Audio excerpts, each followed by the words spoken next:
What's going on, Mount Vernon? This is Terry Williams. Today we were Aaron Karcher. Man, do you understand how much I had to practice that name last night to get it right? You think I'm playing too? I had my wife. I'm like, hey, say their last name for me. So I had to make sure I get that right. We were Aaron Karcher today, guys.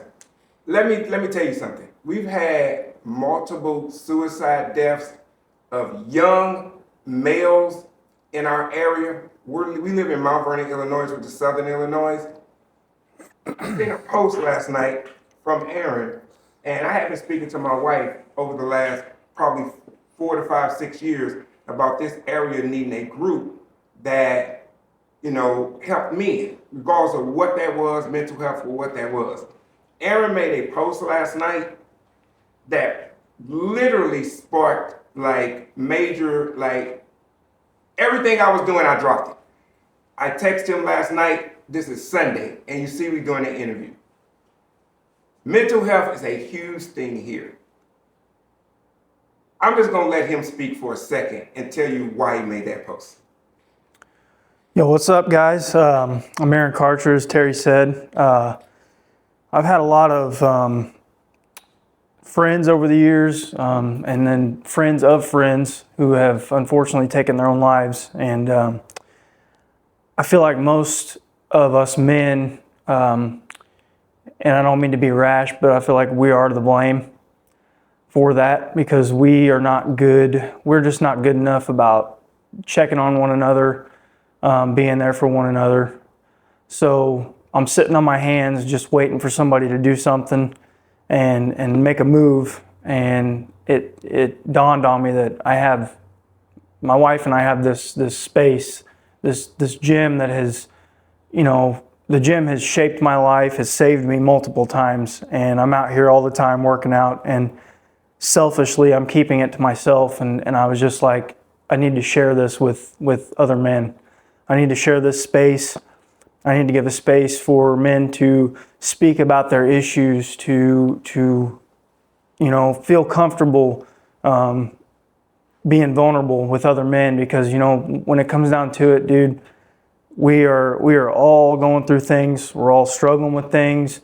We're all having problems, and if you're not, I mean, you're an alien, because life is hard, life is tough, and I just want to give a space for us to better ourselves, because time and time again, I felt low, I felt defeated in my life, and the gym has always been there for me. Obviously my wife has been there for me, but I've been there for her. That's what, a strong marriage is for. But strong men create strong marriages, and we need strong men. What do you think is going to be the hardest part to get this up and running? For me personally, I think conflicting schedules. There's going to be a lot of fathers with kids, priorities, jobs. People work, midnights, people work day shift, people work second shift. So in order to, accommodate for that, I'm going to try to make these sessions into like a full day where, we'll have a morning session, maybe an afternoon session, and then if need be, an evening session. I've been spitballing ideas with other guys that are involved in this, and they think that we should come up with topics along the line of the workout. We write a workout on the whiteboard, we write a topic on the whiteboard. While we're working out, we discuss that topic. It could be anything. It could be political, it could be topical, it could be whatever, you know what I mean? It could be anything. It could be something dumb, it could be something funny, it could be sports. Just to get people's brains firing, men talking to each other, admitting things to each other, like, man, you know what, I do that. I am guilty of that, and they could be like, me too. Just conversing and having a good time with each other. And I think once that happens, I think more men will find out that they know more normal than they think they are. 100%. Yep. You know what I mean? So they're going to be like, you do that? Yep. And so it's like, oh, okay. And so I think the more men find out that more men do exactly what they do. And we do. And we're all human. And so do we do it maybe a different way? Yes. So many times I said it to my wife, but I was afraid, because I was afraid how men would be like, oh, I don't, you know what I'm saying? It ain't like women. Yep. They don't express their feelings to women like in a heartbeat. Yep. That's not who we are. I'm terrible about it. I'm the first one to admit that I am terrible about expressing my feelings. Nobody knows the things we've been through the last 6 years, you know what I mean? Like, not for me, you know. My wife's better about it, you know, explaining all those things. But, you know, until I had those good core group of friends who do call you on your BS, you know what I mean, and want to hear what you have to say and aren't afraid to give you feedback, I mean, that's a world of change, you know. And how many men you think, because I know that I have always talked about constructive criticism. How many men do you think are really ready to accept constructive criticism and own up to their mistakes and say, oh yeah, I did that, man. How can I fix it? I think more people than not, more men than not are ready to hear that because I think collectively we understand that the world is in a really bad spot. Good men are going to have to stand up and be good men, you know, differences aside. Doesn't matter who you are, what you believe. There's truly good versus evil in this world right now. And men are going to have to be men and do their job and be men. And we got to be there for each other and understand that this is needed. But so fitness to me is a way that you're going to be able to get that out. And I know this may sound crazy to people, but I don't even work out like that. But it seems like sweating amongst each other, and then I don't really know how to explain it, but I think that's going to be a huge help. Is that kind of why you brought the two messages together? To kind of jump off your point, it's a chemical reaction that happens in your brain when you work out. You know, it gives you endorphins. You know, it makes you feel good. When you're doing something good for your body reciprocates. You know, it makes your mood boosts. You know, that's why, like, if you're feeling down, go for a walk. You know what I mean? Just go for a walk. Clear your head. You know, go lift some weights.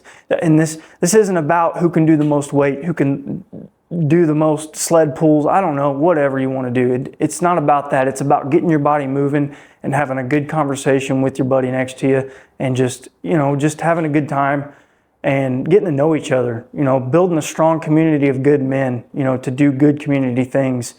You know, I have ideas of obviously not right off the bat, because this is going to have to be a slow process, you know, but, you know, volunteering at the animal shelter, volunteering at the soup kitchen, the homeless shelter, you know, just taking a group of kids to the fitness court and doing an outdoor workout with them. You know, the water park's right there.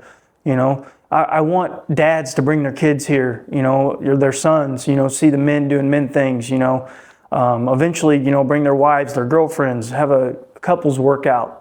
You know, we have this space for good, and I just want to offer, you know, a wise man that has been a part of my life ever since I was a baby said something to me a few years back that, as simple as it is, it changed my brain.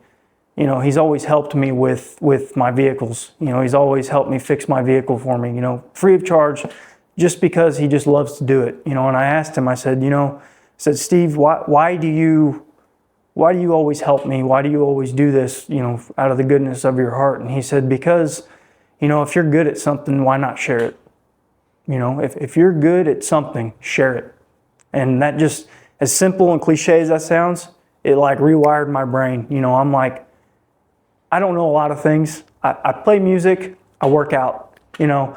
But you know how many kids probably want to know how to learn to play guitar? Yes. Yep. I got a granddaughter right now that wants to know how to play guitar. Yep. Literally. I couldn't teach her everything. I could teach her some. So it's like, you know, there's always value in experience. Yep.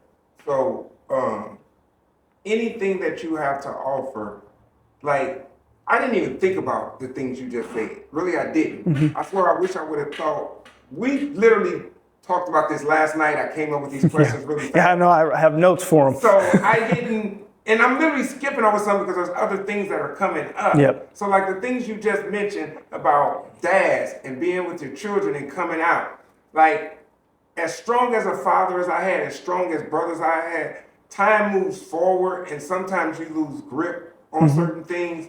And that's one of the things that I feel that I want to be a better father. Yes. Better, man to my children. Yep. So like I never even looked at it like that. Yep. Some of my friends are the best fathers I know. Jarrell, one of the best fathers I know. My buddy Nick. Nick is one of the main people that helped us do this whole garage. He's one of the best people I know.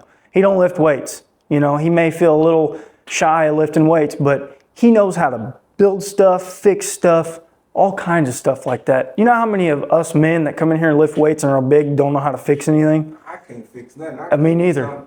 I can't fix nothing. I can change a tire and change my oil. That's about it. My wife can change the tire quicker than I can. That's the honest God Yeah. truth. Well, I'm saying he could get in here and teach us how to do things. I just want every aspect of man in here to teach us cars, whatever you know, car stuff, fatherhood, carpentry. I don't care what it is. Whatever you have to offer, come in here and let's talk.